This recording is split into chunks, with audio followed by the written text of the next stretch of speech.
Live from the O'Brien Services Stadium Studios, this is the fifth quarter.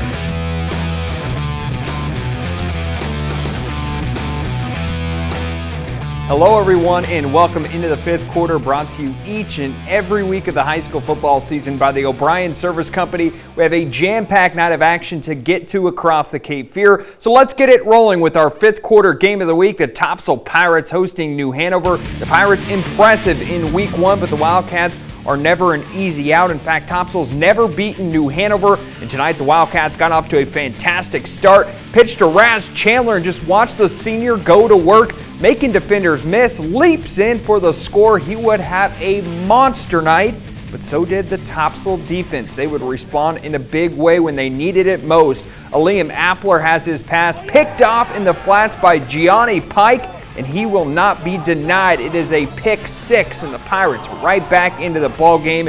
And earlier we mentioned Chandler had a huge game for New Hanover, and at times he's what kept him in the ball game. Scoots in for a rushing touchdown. He had 5 on the night, but the New Hanover defense had no answer for Topsail. Gavin Ellis hits Connor Wilson in stride. He's off to the races. No one will catch him. A 64-yard touchdown strike. And for the first time in school history, Topsail knocks off New Hanover tonight, 54-42. Here's Pirates head coach Wayne Inman after the game.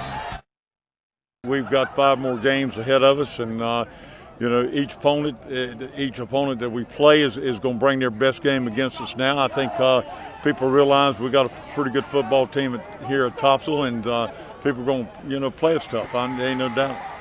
And what a win for head coach Wayne Inman. The Pirates' first ever win over New Hanover. They look like they could be a true contender in the Mid-Eastern Conference this season. We'll have more on some of those individual performances from that game a little bit later, but let's get back to the highlights. We'll stay in the Mid-Eastern Conference. Down in Charlotte, the West Brunswick Trojans hosting the Laney Buccaneers. The Buccaneers trying to bounce back off a loss to Topsail. West Brunswick trying to stay hot in the home opener. Scoreless early on in this one. Monzel Campbell trying to pass, goes deep, but he will have his pass picked off. It's Chuck Jones skying high for the football. He would return it back to the 17-yard line, and Laney puts together a great scoring drive, and it's capped off by this. Ty Little, he has got a man, and his man, well, he goes by the name of Connor Poe. Look at the catch, gets it over the defender, walks in for the Buccaneer touchdown. Laney jumps out to the 6-0 lead in the first quarter, but West Brunswick had an answer just minutes later. Campbell out in the flats to Johnny Magby, and the senior does the rest. Into the corner and in for the score. 7-6 Trojans near the end of the first quarter. That would be the same score at the half, and check out this. He is going deep, and what a catch. Monzel Campbell drops a dime to Avery Clemens. What a catch and throw in for the touchdown, and West Brunswick runs away with this one, 29-6, the final score. From Charlotte, let's go to Wilmington. Home opener for the Hoggard Vikings taking on the Ashley Screaming Eagles.